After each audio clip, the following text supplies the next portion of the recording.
This week's episode features ST Biological's Attest. Attest is a copper-based plant growth nutrient formulated for row crops. Its proprietary delivery system helps transport copper throughout plant vascular tissue. Visit stbiologicals.com to learn more about this and other regenerative ag products.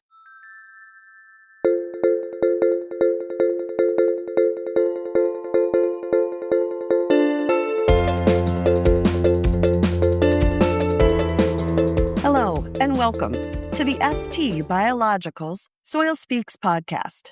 This week, we're digging into weed management for your alfalfa fields. Let's get digging. Weed management is a major issue with alfalfa in both conventional and regenerative fields, but it doesn't have to be. With planning and proper timing, you can have a strong stand of alfalfa that outcompetes the weeds. Alfalfa is a high-performance crop. It rewards attention, but it doesn't handle neglect well. With a little extra care, your alfalfa can be the most nutritious for your livestock and fetch the highest market prices. We will focus on no-till and regenerative agricultural practices because they require more precision than simply spraying a pre-emergent herbicide. It matters what crop you planted the year before planting alfalfa.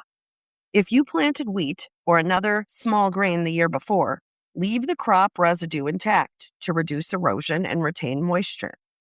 But if you've planted corn or soybeans in the field plan for alfalfa this year, another step is required for a good stand of alfalfa. The crop residue from corn or soybeans has to be spread evenly so it doesn't block the seed-to-soil contact of your alfalfa. One way to accomplish this is by adding biostimulants or fungal inoculants to accelerate the breakdown of that crop residue. Some strains of bacteria not only decompose the previous crop residue, they also add microbial diversity to your no-till fields. This is beneficial for the nutrient content of the alfalfa. Corn and soybean residue contain nitrogen, phosphorus, and potassium, which also benefit your alfalfa if properly managed. Alfalfa is fussy about soil pH. It likes to live in soil that's 6.5 to 7.5 pH. Acidic soil will ruin your crop. We don't usually think of alfalfa as a heavy feeder like corn and its nitrogen requirements because it's a legume and fixes nitrogen. But it does have high demands for phosphorus, potassium, sulfur, calcium, and micronutrients. After all, it is a major feedstock for animals that need a balanced diet to be productive. It's important to get your soil tested for those micronutrients. Adding organic amendments, such as manure, well composted, to kill weed seeds can help balance nutrient availability and improve microbial activity. Before you do any planting, find out what weeds are in your field. If you have a heavy infestation of perennial broadleaf weeds, you may want to reconsider planting alfalfa. Major weed competition when you're establishing your alfalfa stands will decrease the quality and crop yield throughout the life of the stand. It matters what you do at the very beginning of the season. Weed populations tell you a great deal about your soil. Get to know the soil conditions that favor certain weeds, and you'll be able to control the soil to favor your crops. A noxious weed infestation puts pressure on your crop yield, and it will impact your ability to sell it as fodder if it's a poisonous weed. Soil tests that include micronutrient levels will set you up for a profitable hay season. Healthy soil grows healthy alfalfa, and healthy alfalfa is the best weed and pest competitor. In a no-till system, you have to plant alfalfa more densely to account for any non-optimal seed-to-soil contact. Using a double-disc opener drill helps plant alfalfa into heavy residue without excessive soil disturbance. You will have to up the seeding rate to 20 to 25 pounds per acre. Planting a companion crop, such as oats or wheat, is also a good strategy. They act as nurse crops to suppress weeds and reduce competition. The first cutting of your alfalfa may be primarily grasses, but all subsequent cuttings will be lush alfalfa with very little weed contamination. An early mowing at about 6 to 8 inches after emergence helps manage weeds organically.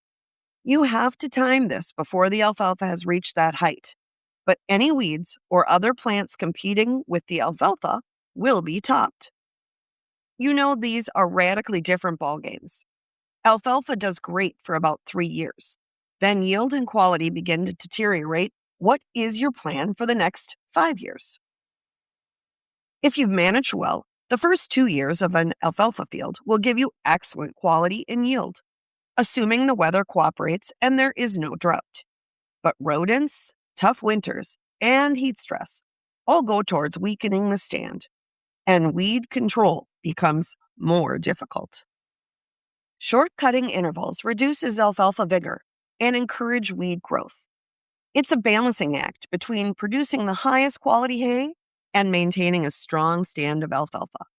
Longer schedules, where you let the alfalfa reach about 60% of regrowth, keep it vigorous and able to outcompete the weeds. Different techniques can extend your alfalfa field, but not indefinitely. Overseeding with grasses, such as annual rye, wheat, or barley, creates a different forage product.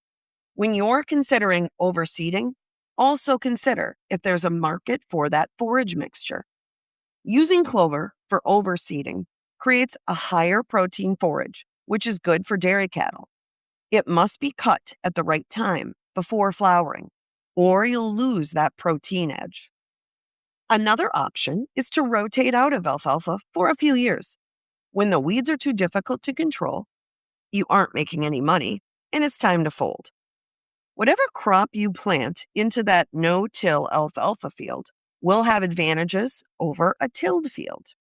For a number of years, you've been building up the soil microbial population that work for free, cycling nutrients in the soil. You've also retained all your topsoil because you avoided erosion. Alfalfa is a great cash crop, and even after it's no longer generating revenue, the practices you put into place on the field are regenerating your soil. Farming is like a long-term chess game. You always have to be thinking 3 to 5 moves or growing seasons ahead. That low-performing alfalfa field can be the base for your next high-performing row crop. At ST Biologicals, we can show you how to extend your alfalfa harvest with mixed forage silage or grazing livestock. Visit stbiologicals.com today for more expert support. When soil speaks, we listen. Thank you for listening. We'll catch you soon.